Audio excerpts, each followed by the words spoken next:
در شهر کیرکوک عراق سلاحبدستان بالای اداره اکتشاف پلیس حمله کردند.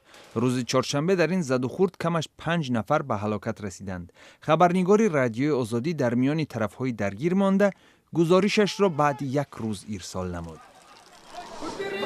دادگاه اوکراین به اعتراضگران دستور داده است که درآمدگاه‌های قرارگاه حکومت و شهرداری کیև را باز کنند. چند روز این جانب گردآمدگان به نشان اعتراض از قرار حکومت اوکراین که سازش همپیمانی با اتحادیه اروپا را تصویب نکرده است، قرارگاه‌های حکومت اوکراین و شهرداری کیև را به محاصره گرفتند.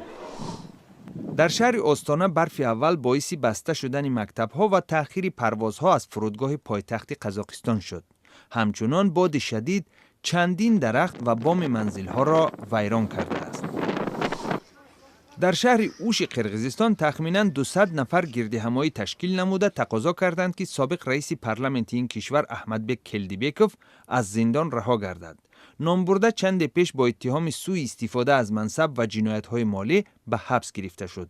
روز 2 دکبر هواداران کلدیبکوف 2 دفعه بنای حکومت محلی را مورد حمله قرار داده رهایی او را طلب کرده بودند.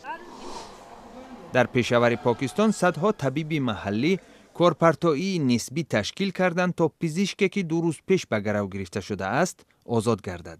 طبیبان یاری تعجیلی به کارشکنی همراه نشدند ولی هشدار دادند که اگر هم کسب آنها به همین زودی ها رها نگردد آنها نیز کار را قطع خواهند کرد. مؤسسه فرهنگی سازمان ملل متحد یونسکو شرابسازی گرجی را بر روی خط میراث فرهنگی عالم وارد نمود.